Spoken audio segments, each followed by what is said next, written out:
I go by the name of Chewy Chew, and this is the family meeting all over Africa on the AFCON linkup.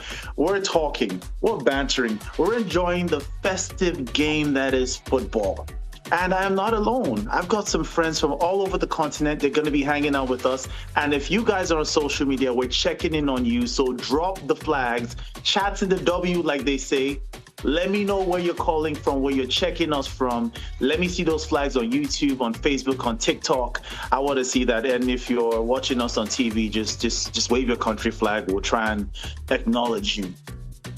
Okay, my partner in crime, Lotan from Kenya. How are you doing? Talk to us. Listen, man, I am so happy Kenya did not qualify for this year's AFCON. The disappointment that is happening everywhere. And of course, the jubilation is all in equal measures. And obviously, I can't wait for us to dip dive and talk about that one country down south. First show, the first episode, they were all talking about, we need to pray for Africa. You need to pray for the rest of the continent. Yeah. We probably need to pray for them. Hopefully they blind them. Okay, I'm coming down. Lotan, it's new year, new us. We do not do that. We do not tell lies. They said you must not pray for South Africa. You must pray for everybody else. That's what they said.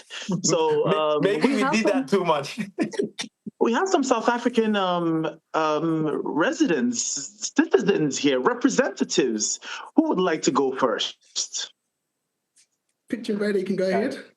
Guys, I'm going to go first. Emilio, known as Pitch Invaders. Obviously, we may be out of the tournament, but they know that there's... No. Stop. Just introduce yourself. We will address everything after. Okay, fair enough. Emilio, Pitch Invaders, big Bafana fan. Here to defend South Africa. Go South Africa. Okay, my friend, with the DNA that is RSA, talk to us. How's it, guys? My name is Manuel. I go by Man vs. John. And as you can see, big Bafana supporter. I'm here to defend everything Bafana. So I'm ready. Better than the boys, though, yeah? Defend better than them. Okay, fair. Okay, so moving to a country that is also out of the AFCON, Ghana. Abigail, talk to us. Actually, this is Abigail again. Just chilling and enjoying the people measure their emotions and basketballing. I'm just sitting on the fence and smiling, waiting for World Cup 2026. Oh, okay. Okay, Chewy. Referee ways play on. Lotan, do the honors. Allow me to welcome somebody that's been doing prayers and enjoying the game in similar fashion. Kalisa, how you doing? How's it happening? Come on. Drum rolls. Now the champion is here. Please, I need competition. I can't be coming into this kind of link up that I don't have people that I will be competing with. Like, I don't know, South Africa is out. Kenya did not even make it. Ghana can never make it. I don't even know why I am here. But I just came to grant you guys the privilege of witnessing greatness here. This is greatness. My name is Kali Sport, one of the biggest supporters and lover of Nigerian football, as well as covering the Super Eagles of Nigeria. You know, my team had some of the best players in the world that some can never relate to. You have the striker that is the best in Africa, as well as one of the best in the world. You have Ademola, back-to-back African champion. Please, I don't need to talk too much. Let me just chill, because I don't have much to say. Thank you, Kalista. Thank you very much for introducing yourself. And of course, several million Nigerians that are definitely tuning into this particular broadcast. I think we need to go straight into it. Chewy, allow me to take over because you're going to be very partisan when it comes to this particular first topic. No. Nigeria, no team has scored as many goals as Nigeria. It looks like the writing is literally on the wall. Before I come to you, Kalista, let me go down south. Pitch Invaders. I'm pretty sure you're not loving and enjoying the Nigeria success right now. Look, not at all. I can give credit to credit is due. As think Nigeria are performing well so far. Obviously, as you said, 4 games, 4 wins. I think they scored about 12 goals. But we have to remember there's no difference between finishing second at the AFCON and going out to the round of 16. The last AFCON, we saw it happen. Nigeria made it all the way to the final. They were talking. I didn't know Kalista at the time, so I can't even imagine what she was saying. But there's no difference. Winning the AFCON is what matters. And I personally feel like they're doing well, but there's other teams for the competition. And Kalista was saying so much about Nigeria. The one thing I didn't hear was about their domestic league, you know? She was talking so much about the national team. I would love to hear her thoughts on the domestic league as well, just to say. Yeah. We're not here to talk about the domestic league. We are here to talk about the AFCON. And secondly, you are coming to banter me. You need to catch up. This is an international conversation, sir. First of all, you're coming to banter me with the AFCON. When last did you get to the finals of the AFCON, South Africa? In fact, wait, sorry. Let me check. In 1996, I'm not sure you were born then. I'm not sure you were born in 1996 when you won the AFCON. And you're having a conversation with me with the AFCON. Even the World Cup you're going to, I don't think you will pass the group stage game. I will be there live in America to look at you. But for the AFCON, honestly, let's talk about the AFCON. Let's talk about the AFCON. From the way South Africa played in the AFCON, I don't think they're going to get past immigrations at this point, but we're talking about Nigeria versus Mozambique. Let's stick to that. Time out.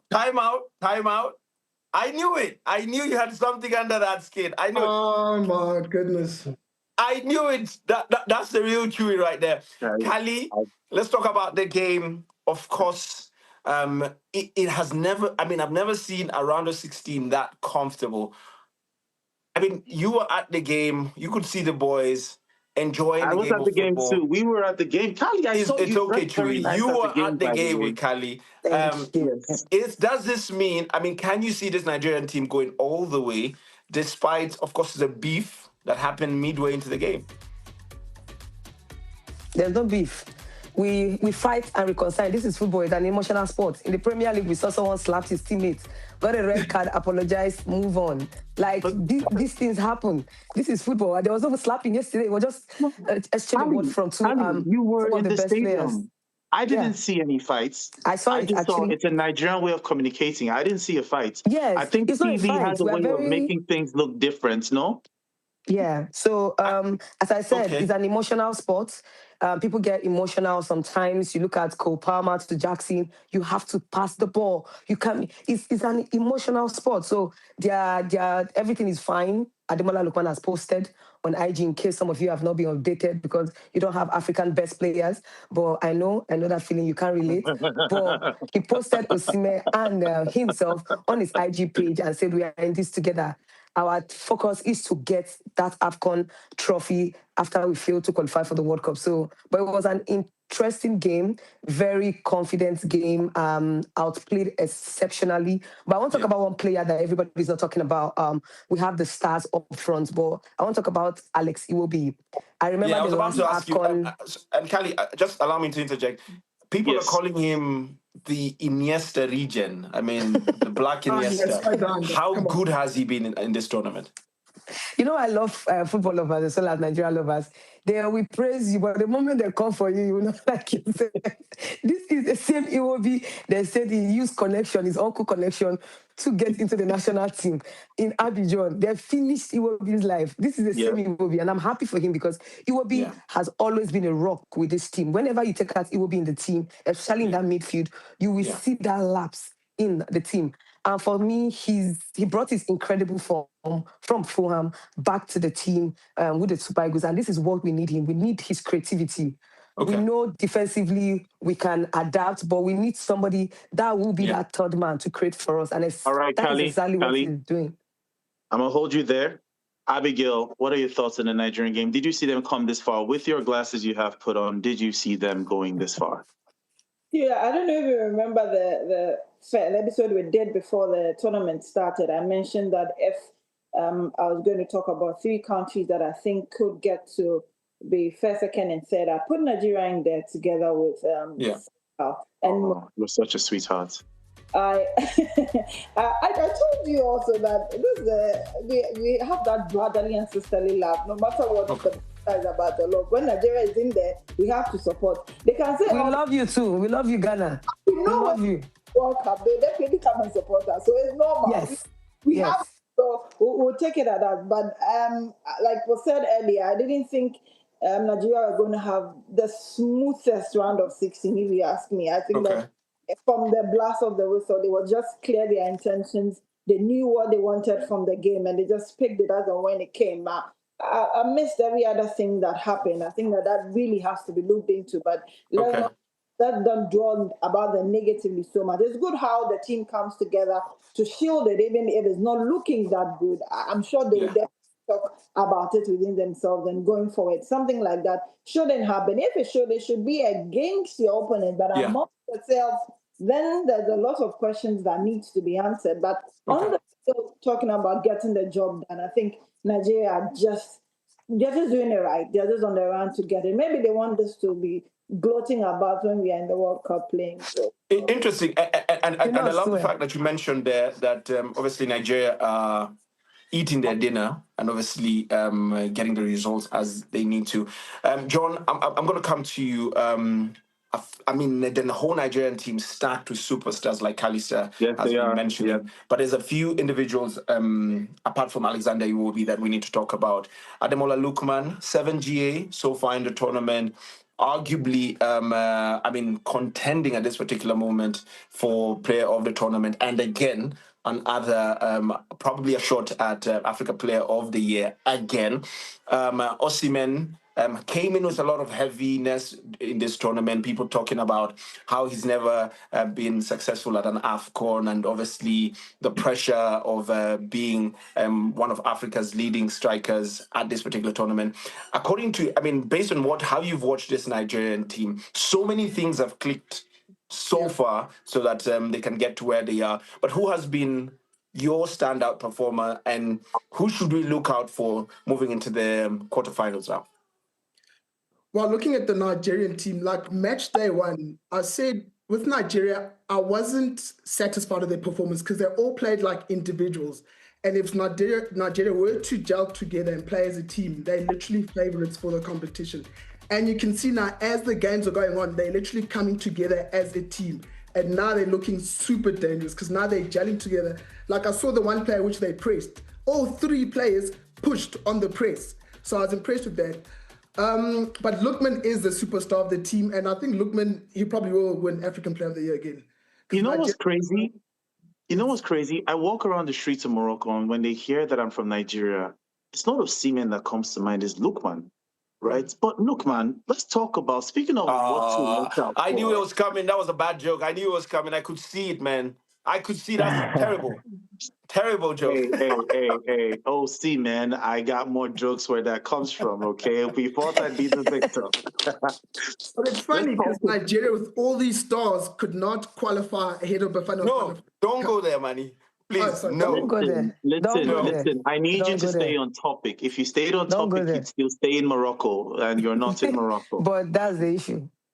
Mali, Tunisia. The topic we were talking about, Mali, Tunisia. What a game. Now, this AFCON hasn't really given us a lot of crazy moments, but what a game. And I think I said in the previous episode, you need to be scared of teams like Mali. Emilio, did you watch that game? And why the heck did I go to penalties? What do you think about that, man? I'm not going to lie. I think Mali kind of did surprise me a bit at this AFCON. I think it's kind of the end of the road for them, though. They come up against Senegal, if I'm not mistaken.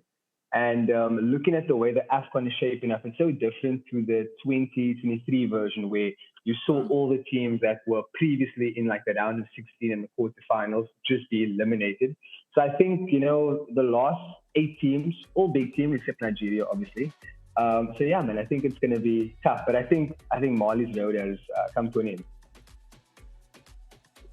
Anybody like to add something to that? No, listen. I think.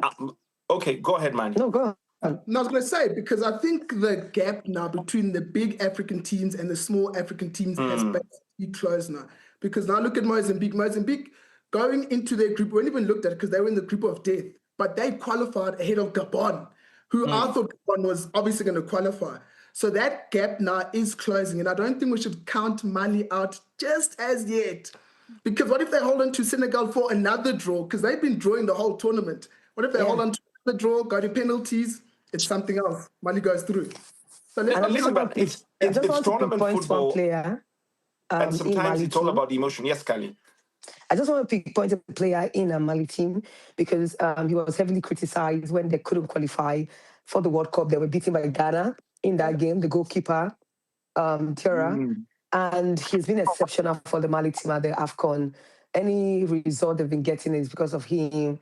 You look at the game against Tunisia, I couldn't even believe the saves he was making after Bissouma ballooned the ball out of the stadium. He just had to find a way to get them back into the game. And I think you can never rule them out.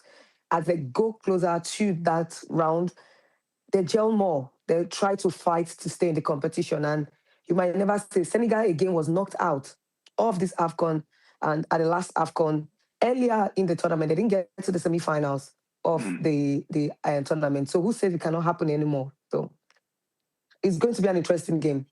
And interesting, just to just add on what Kalisa said, and I think I'll rope you in, Abigail. Of course, Yves Bissouma had been snubbed by the national team for the longest time, and of course, eventually got a call-up for this particular tournament. Again, coming off a very difficult season with Tottenham, not getting as much game time as he should.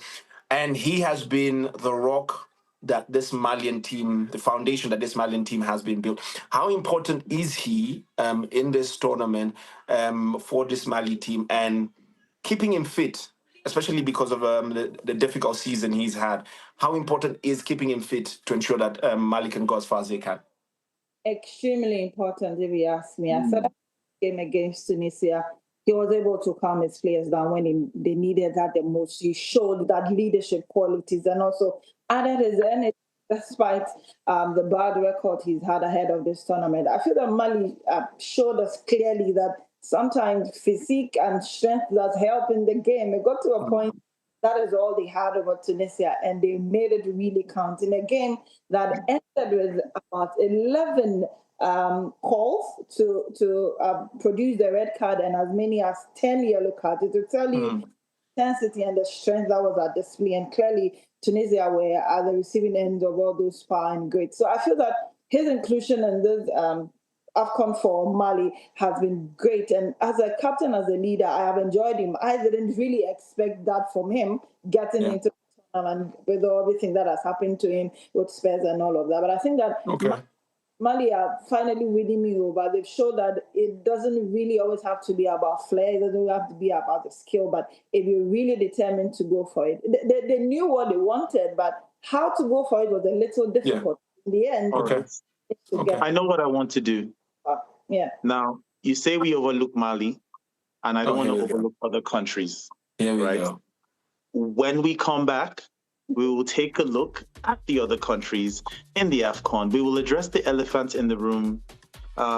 Ladies and gentlemen, don't go anywhere. This is the AFCON link up, and I have a gift for you in the back.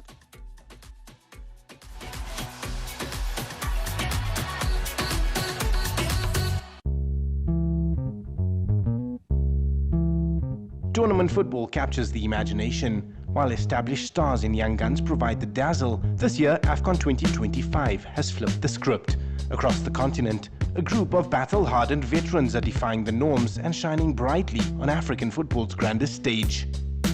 At 37, Gabon's captain Bruno Manga is still marshalling his team's defense. After making his debut in 2006, the battle-hardened centre-back has amassed over 100 appearances and overtook Didier Evono as their most capped player.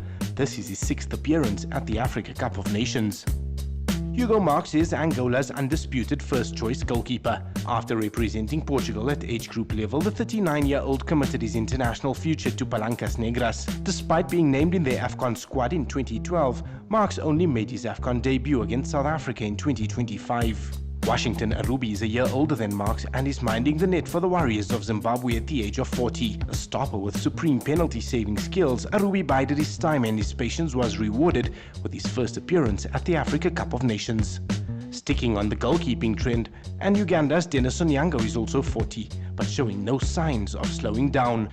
After debuting as a 20-year-old in 2005, the Mamelodi Sundowns legend has been a part of the Crane squads in 2017, 2019 and now 2025. After briefly retiring from international football, Onyango even served as the Cranes goalkeeping coach for the 2024 African Nations Championship, but since reversing his decision, he's gone on to reclaim the number 1 jersey.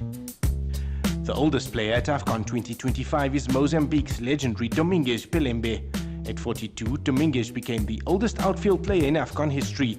The right-winger boasts over 116 caps for the Mambas and still delivers dribbling flair and creativity. He further solidified his legendary status by playing a pivotal role in the Mambas' first ever win at the tournament. Domingues' leadership and experience is still proving key to Mozambique's campaign.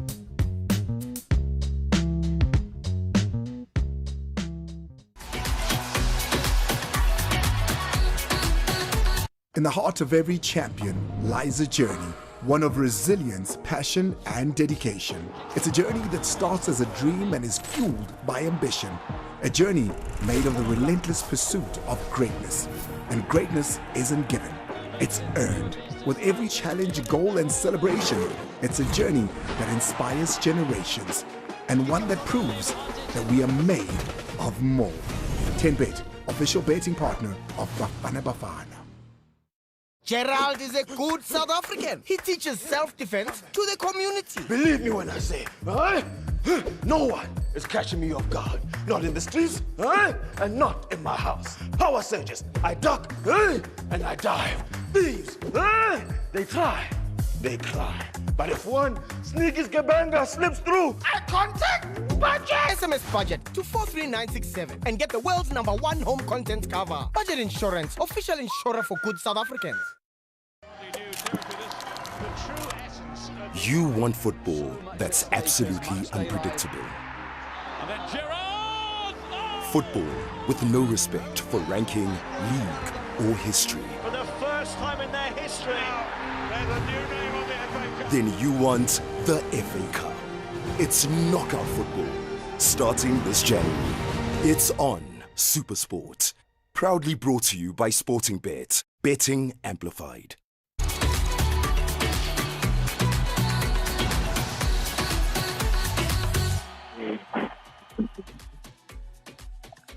Ladies and gentlemen, we are back. This is the AFCON link-up. This is the family meeting. Everybody from all over Africa, we're talking football, the beautiful game of football. This is festive football. AFCON is going on, obviously. This is why we call it the AFCON link-up, obviously. We had some friends that are supposed to join us, and we're all waiting on them. We're going to talk about them anyways. Morocco versus Tanzania, that knockout, round of 16. Emilio, how was that to you? Was it shocking the first half? Like, how did you see the game? To be completely honest, I actually missed that match. But from what I heard, there was a controversial decision late on in the match. I believe, you guys can correct me if I'm wrong, but I believe Morocco was up 1-0, and there was a penalty shot for Tanzania. Yeah, absolutely. And listen, speaking as an East African, I'm happy Tanzania got knocked out because they would have been unbearable. Why? Tanzania played amazing. You were watching. We in my country, this was the most generational hate watch. Listen, Ghana, Nigeria has nothing on Kenya, Tanzania. Honest to God, man. Like, what is it like when Tanzania and Kenya play? Between two small African football countries, what is the fight like? We never hear about it up here. First of all, that was bad. That was bad. Probably, I can see the banter you're trying to get at, Chewy. The one thing I can tell my Tanzanian brothers, first of all, you need to probably translate this show into Swahili because they probably don't understand no English at this particular. But listen, that particular game, I saw a lot about Tanzania, but I was happy essentially for Morocco. And I think I'll just rope in Morocco. Forget about Tanzania, guys. Let's just forget about them. They're out of the tournament. Abigail, let's talk about Morocco. Is it a slow start or is it a situation of saving the goals or saving the best for last? Well, I think that to some extent they're feeling the pressure of being the host nation. Every other eyeball is watching, hoping that they'll be able to host and win. I watched Morocco tried to host and win the Women's Cup of Nations just gone by. And I know that feeling whenever their fans get into the state that just ready to get the results at all costs. And I think that against Tanzania, they were really stretched. They know they had to really reach deep for that one. And it will give them reasons to sit back and ask questions as to how they are going to go into the last 8 and possibly get into the final day one. They've not really been encouraging. Nigeria have played as if they are the host. I'm sure Moroccans would have loved the way Nigerians have been comfortable about this tournament to have been catered to them. They really struggled to get the result. Forget about the fact that they made it out of the round of 16, but they themselves know that they really had to sweat it out. I think that they really have to take the game on by the scaffold and then walk through like the host nation vibe that everybody wants to feel around them. I'm not really feeling that vibe around Morocco. Interesting, and I know Chewy just needs to interject in just a little bit. Mani, let me bring you in. Ashraf Hakimi making a comeback after what was a horrific injury early on into the season. I thought when he came on, he had glimpses of brilliance, but it was a case of trying to fix something that's not broken. Is it too soon to bring him into this particular tournament? Should he be more of the experienced guy outside the pitch? Or if you're the manager of Morocco, would you start him in the next game? I think it's too soon to bring him back in because he needed some game time in order to come into it. And to throw him into the tournament straight now, into the knockout stages, I think it's way too soon. Maybe, I don't know how he has recovered so far, but if he's not at like 100%, I wouldn't even play him in any of the games. Even if we made it to semi-finals, finals, I wouldn't play him. But if he is 100%, yes, bring him on. But I think it's too soon to throw him into this. And another thing, what I was mentioning earlier, like how the gap is closing between the big African teams and the small African teams. Because look how Morocco struggled against Tanzania. If it wasn't for that keeper, the ball going in at his near post, we could be speaking something different right now. If Tanzania got that penalty, speaking something different. So I'm honestly really proud of Tanzania. And I don't think Morocco can take this. This trophy is not staying in Morocco. It's going to be out of Congo. Manny, I should have muted you from the start. Nobody speaks good about Tanzania here. True, yes. Congo. All right, guys. So we're going to switch gears. But before we switch gears, I want to show some love to the people in the chats. On YouTube, Calista, they're saying you need to calm down. You're going fire, Calista. They're complaining about you. They said you're hitting these people hard. I see the Ghanaian flags on YouTube. I see the Nigerian shout-outs. I see Congo in the chat. I see Morocco in there. South Africa always showing love. People from Durban, we see you. Uganda is in here. Capacity Boy, we're talking TikTok now. And, Uganda coming and going is what they do. And that's it. But we have somebody special that just joined us. John from Cameroon has joined us on the link up. And it's only right we go and address the elephants in the room. I have a gift for you guys, by the way. I have this flown in from Nigeria. We're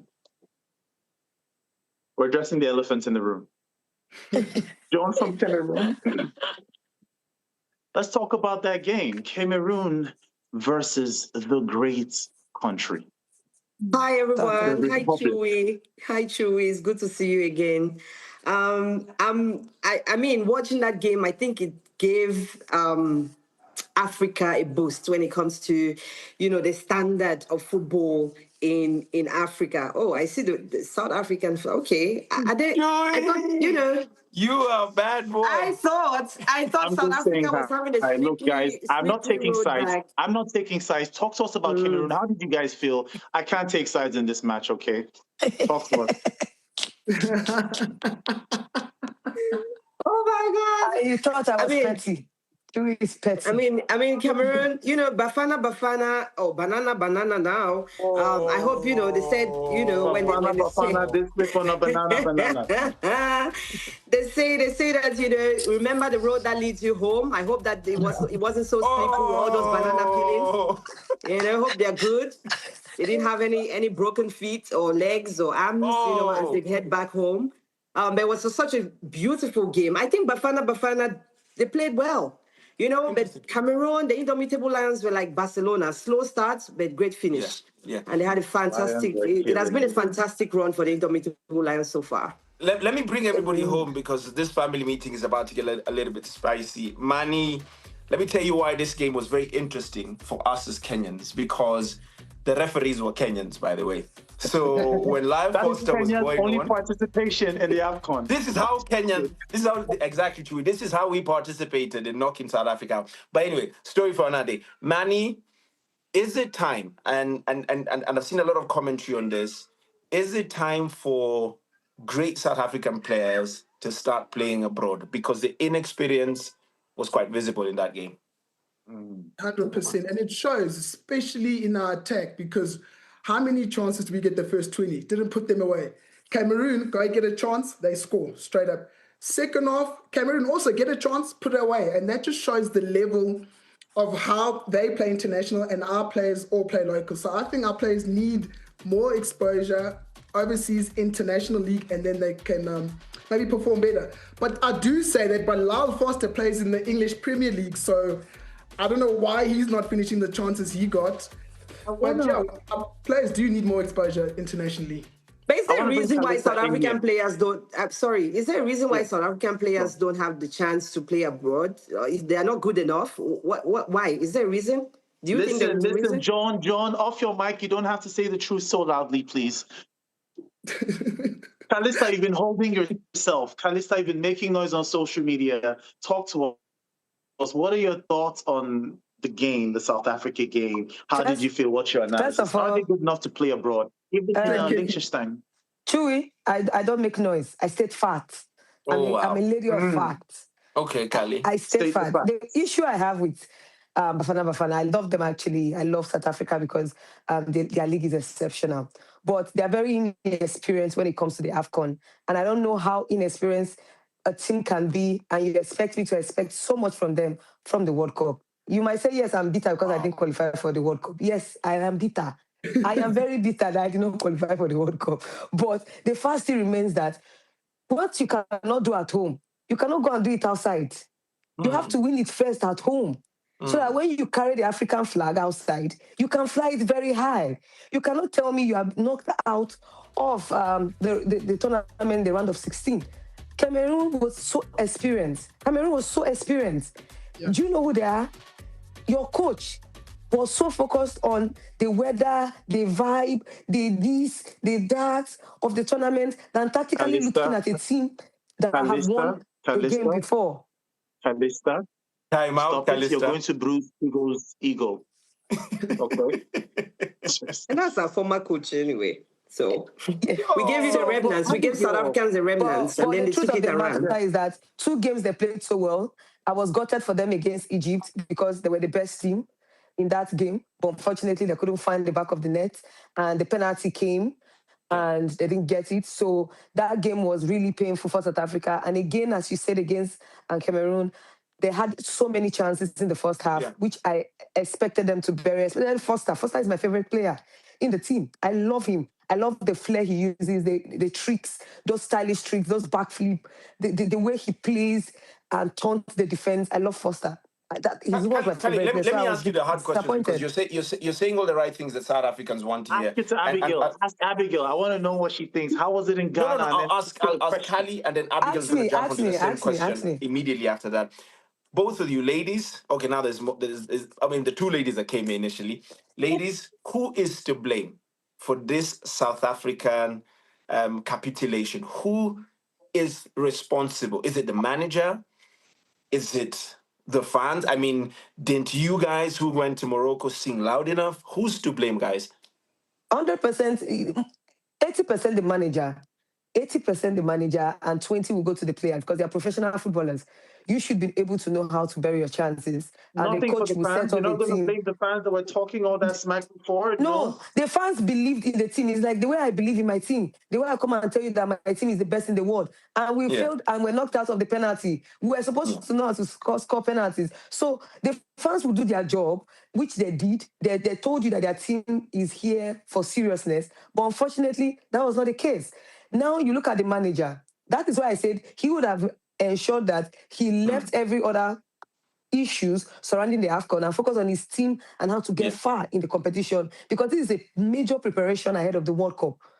You're saying that Bafana defeated or scored the goal in that Mexico. That team is not the same team that you have now. There's a huge difference. It's like a 96 Olympics. We're saying, oh, we beat Brazil. The team we have now is way different from the team we had then. So you have to really work on the team. Interesting. It's 80% the coach, 20% on the players. 80% of the coach, 20% on the players. Abigail, you've been laughing, smiling, jeering. Who's to blame? That is the feeling when you're sitting on the fence, you're just watching people throw their emotions out. But I think that I would agree with Calista to a point. 70% I'll blame Hugo Bruce and then leave the 30% for the players, because if you're talking about the chances that falls to players up front for South Africa, like Osimhen and then Life for Start to a large extent, you wouldn't expect Hugo Bruce to be on the pitch to direct it into would expect that disagreeing.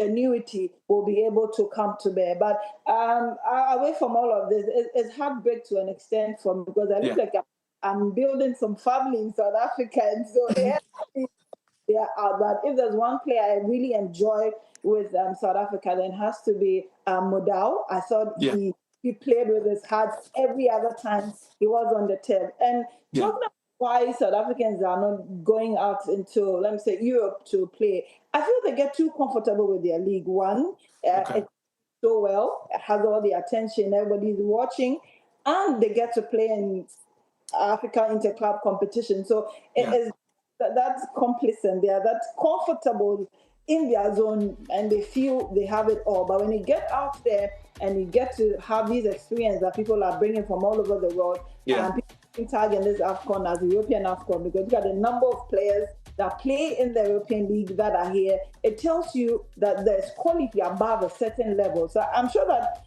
some of these players will sit back and might now want to embrace the world out there and also see how it feels like playing outside the South African League. But I'm really sad South Africa had to go. I watched them. I enjoyed them to a certain extent. I was so confident with Hugo Bruce ahead of the tournament, given the kind of friendly, making sure everything was right. But the competition had something more than what.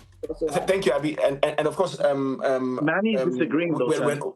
We're not yet done with the round of 16. There's going to be a big matchup later on this afternoon, and you can enjoy all these amazing matches on your World Champions. Let's forget about South Africa. No, Lawton. He will get this whipping. Manny wants to speak. This is the last voice he has. Manny, what were you disagreeing about? I disagree when they say 80% or 70% you blame Hugo Bruce and 30% on the players. I completely disagree. It's down the line 50-50.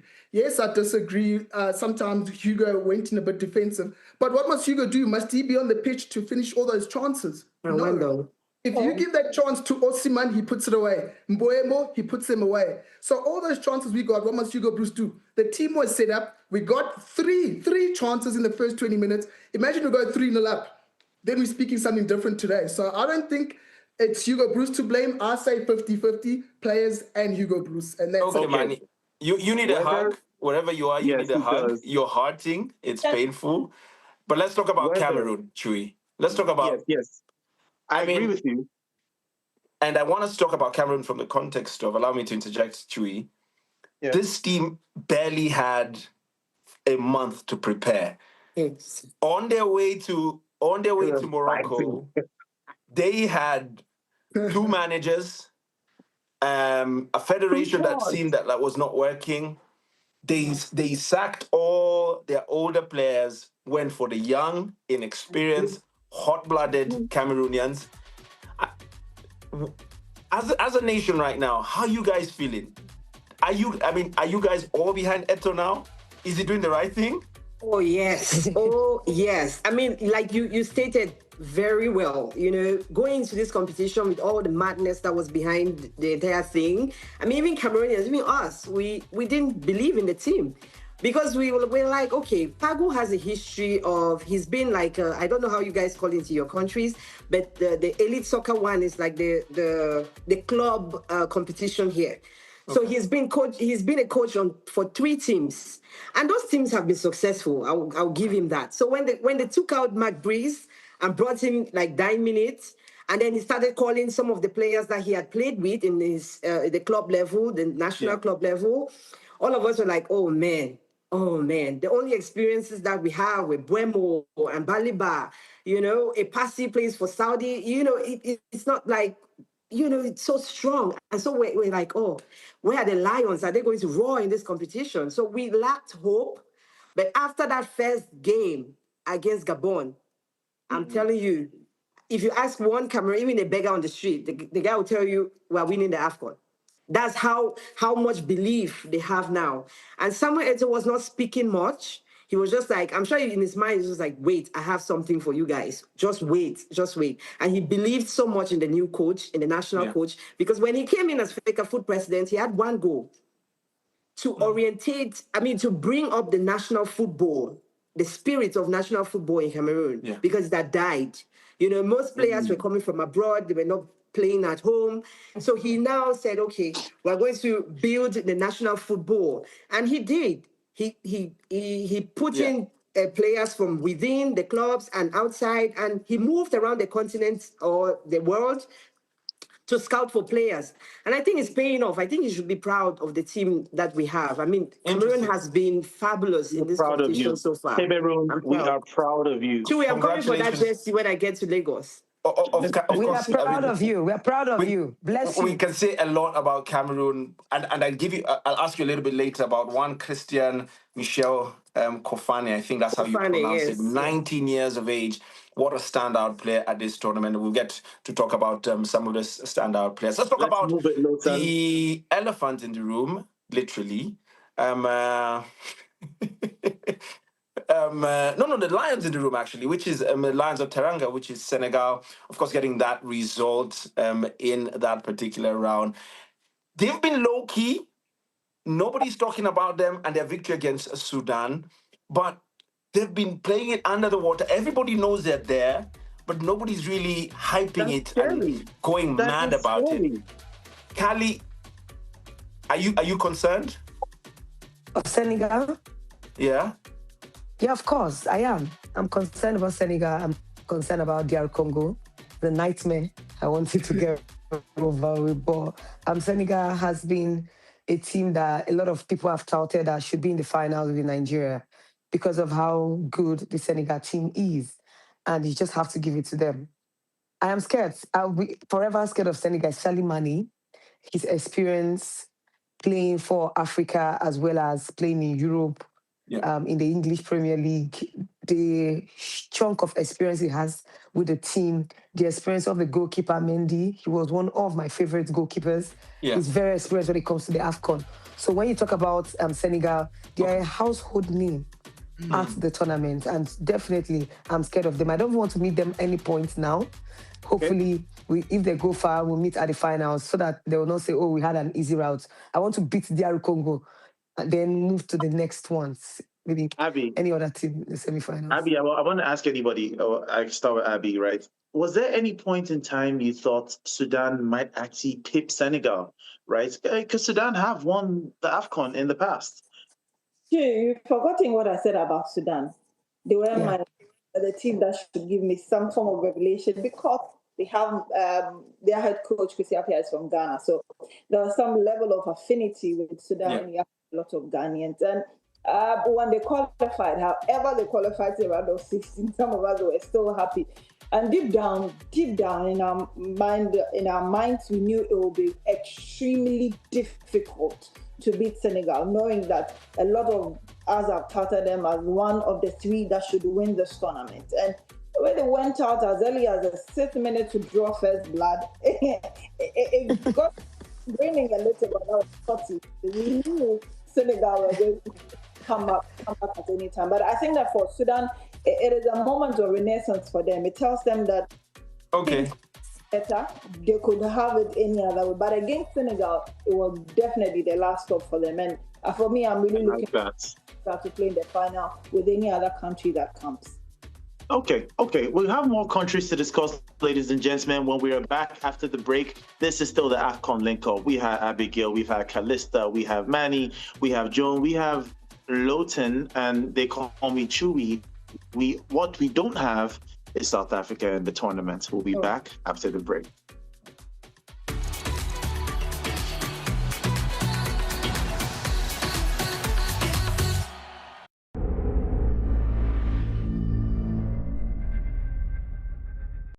Betway Premiership action yet again. Oh, but probably two. Into the back of the net. Too hard to handle. Little lead for the challenge. It's gone all the way in. Oh, what an absolute beauty. No stopping that. The Betway Premiership. It's on. Proudly brought to you by McDonald's and Samsung. Another beautiful day at the cricket. Yeah, they're getting very festive in the crowd now, Cooks. Look at them cheering on this run chase. Wait. What are they cheering?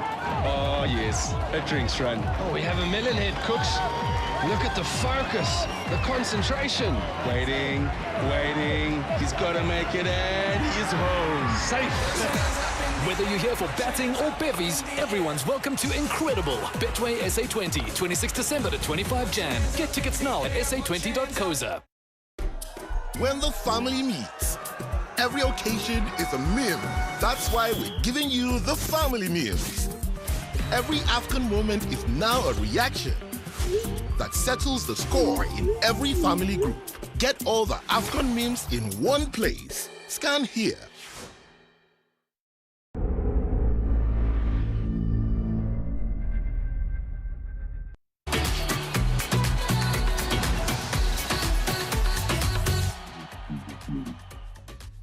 We're back, ladies and gentlemen. This is the AFCON link-up, and we did some substitutions. New players are on the family table. Emiliano took a break. You know, we knocked him out like South Africa, and then he's back in. Maybe you've adopted a new country, no? No. Kenya. Never. Emiliano? Okay. Never. And then we have our friend from DRC, Congo, Manny. Talk to us. How you doing? I'm good, and you, brother? How's everybody doing? Hey, when you're in the AFCON, when still in the AFCON, you're... Yeah, no, we've been enjoying it. You know, AFCON, it's like an African party. It's like an African family meeting. So absolutely, you know, you can only enjoy it. You know, if you're African, you can never write off the excitement, the drama, the unexpected events that always happen in the Africa Cup of Nations. And listen, Manny, we're going to go straight into it. It feels, looks, tastes like there's something football. I mean, there's this new football renaissance that is brewing in Congo. I mean, what's happening? Well, first of all, thank you for giving me the opportunity. What's your name, brother? Sorry, and where are you from? Just My name is Lukeman from Kenya. From Kenya. You're not in the AFCON, by the way, yeah. No, you know what? The Renaissance has happened due to a couple of factors. Number one, if you can remember clearly, in the last AFCON, the DRC went to the semifinals of the AFCON, and then we lost in the third playoff against South Africa. So I think the Congolese FA, with the support of the president, Tshisekedi, they sort of pumped a bit of finance into the national team. And because he's also, you can say, binational, because he grew up in Belgium, even though it's Congolese, he sort of gave a tip to the national team that, you know, we've got a lot of talented Congolese players that are playing overseas. And if you know how football it is overseas, in the UK, in Belgium, in Portugal, some of those countries, they'll let you play at youth level. But once you get to national level, you don't really get the opportunity to play. Some of them, it's also due to allegiance from a young age. They would rather represent Africa. Yeah. So as a result, what happened is there was sort of like a call up to all these young professionals that are playing overseas to sort of represent the DRC. And according to FIFA rules, it is allowed to have dual citizenship. So calling back all the talents that are playing across, And also we had some of the talented players that were playing in the clubs like TP Mazembe, Vita Club, DSMP. A few of those players were taken also overseas. So we just called them back, got the right management in place, and get them together to say, look, guys, we need to represent the country. This is a country that has suffered. You guys need to represent. Interesting. Yeah, and I know Manny can go on and on and on. Yeah, true. I can hear you. Wikipedia. I feel like they sent him. I feel like he works for the FA. He's undercover. So he's either that or you're applying for a position with the Congolese FA. Is like, Mr. President, I wrote you well in the AFCON linkup. Let's talk about Egypt. Yes, let's do that. Mo Salah, and we'll get into Congo a little bit later because they have a big game later on tonight, which we will definitely try and get into. Egypt, not barely, but needed a Mo Salah inspiration kind of night to get over the line. Manny from South Africa, is this the year? Is this the year? For Egypt, I don't think so. For Egypt or for DRC? It's a year for DRC. I think DRC... No, for Egypt, I'm going to be honest with everybody. So Manny from Congo, hold on. Manny from Congo, hold on. We have Manny from South Africa as well on the line. Sorry for that. So Manny from SA. Yes. Yeah, sure. Manny from South Africa. We must never do this again. Okay. Egypt going the whole way, I don't think so now. Because even if you saw against South Africa, Egypt weren't there. They got a lucky penalty. I don't know what the ref saw. They gave them a penalty. They win 1-0 and then they just defend. And DR Congo, I think this is DR Congo's year. Cameroon can forget about it. Nigeria can forget about it. This Congo is going the whole way. Like you said, last AFCON, they finished third. Fourth, sorry. This AFCON, they're going the whole way. So Egypt, I think Egypt will be out in the next round. What do you think about... it's difficult to have an Egyptian conversation with South Africans. There's definitely a lot of emotion in that, in the midst of that talk. Abby, give us a neutral thought about it. Can Mo Salah finally put it up there and say, you know what, I'm an African champion? Well, he's done one thing for himself already. Now has 3 goals better than his now coach Osama Khan when it comes to goals scored on the African continent. And if there's one thing I've seen in Mo Salah's game that he's played for Egypt in this tournament is the fact that until the whistle goes, he's going to give in his energy however he can. Look at the time he scored against that winner in the group stage, and look at the time he scored against again in the round of 16. It tells you that will give it to the very last end of the rope. And I think that maybe that is what could help Egypt and carry them on to the very end. But for how long, if we get to play against maybe a Senegal or another team that has a sharper attack that will score and will be able to close the line 100%. till the very end of the game, what then happens to Mo Salah? So he could help them to maybe the next round of the competition, but I don't have any feeling of seeing Egypt in the final.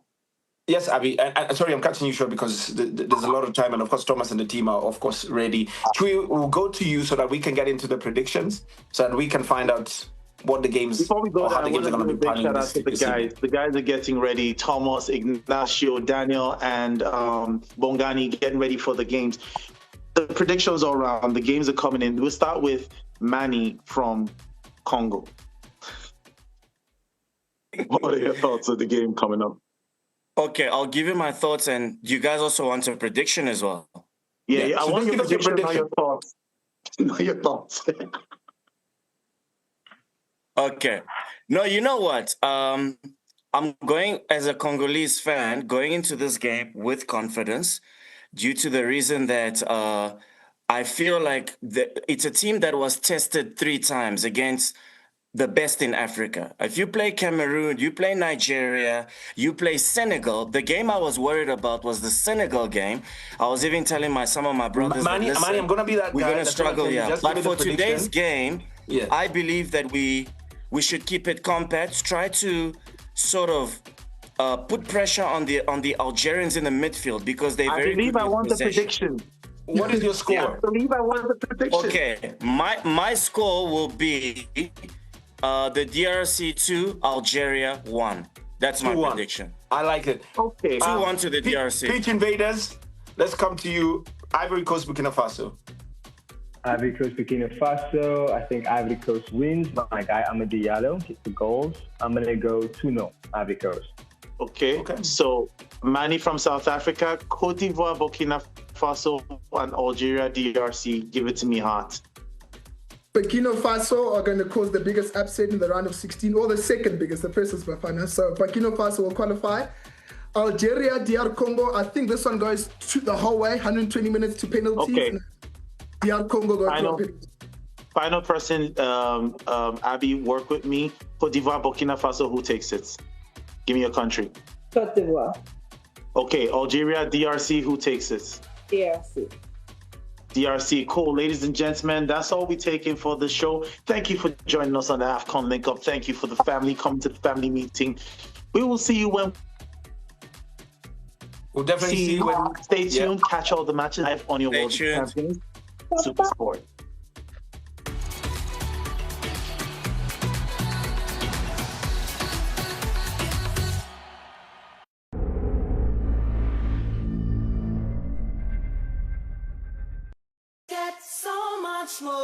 Get so much more this January. Save up to 40% with ShopRite's unbeatable back-to-school deals.